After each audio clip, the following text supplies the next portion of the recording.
ஒரு வெள்ளி கல் இருக்குன்னு உனக்கு எனக்கு தெரியவே இல்லை. அதை யார் சொன்னது? வேற level. அந்த இது இருக்கட்டும். சரி, இப்ப இத வந்து நம்ம உள்ள போயிட்டு வெயிட் பார்த்துட்டு இதுக்கு எவ்வளவு கேஷ் கொடுப்பாங்கன்னு அதை அதை சொல்லுங்க. நான் சொல்றேன். பையா வாங்க போலாமா? வாங்க வாங்க. ஏய் கால்ல கீழ போட்டுக்காத. ஸோ வெயிட் பார்த்துருவோம் சார்.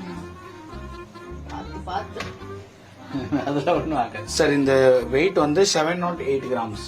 708 கிராம்ஸ். 708. இன்னைக்கு வெளிய இப்போ உங்களுக்கு எப்படி சார் இது வந்து இதுக்கு கேஷா வேணுமா இல்ல நீங்க வெளியே எடுத்து போறீங்களா? இல்ல கேஷா எடுத்துக்கலாம். ஆமா. Okay sir. ஸோ இது 708 into 77 54,500 வருது சார். அடேங்கப்பா. 54,000 ரூபாய் கிழிஞ்ச புடவைக்கு. சத்தியமா நான் இல்ல, எதிர்பார்க்கல. அதுல இன்னொரு விஷயம் என்னன்னா அந்த மக்கள் அவங்க நம்ம மாமியார் பாட்டில வந்து அதை பத்திரமா வச்சிருந்திருக்காங்க. நான்லாம் வைப்பேனா வைக்க மாட்டேன். ஆமா பட் இதுக்கு அப்புறம் வைப்பேன். ஆமா இந்தாங்க மேம் 54,500 rupees. எப்படி என்னோட சாமர்த்தியம். இல்ல வேற லெவல் ஆக்சுவலா.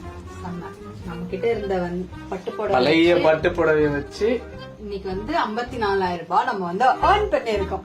உண்மையாலுமே பெரிய விஷயம். காயத்ரியோடைய சாமர்த்தியம் தான் நான் சொல்லுவேன்.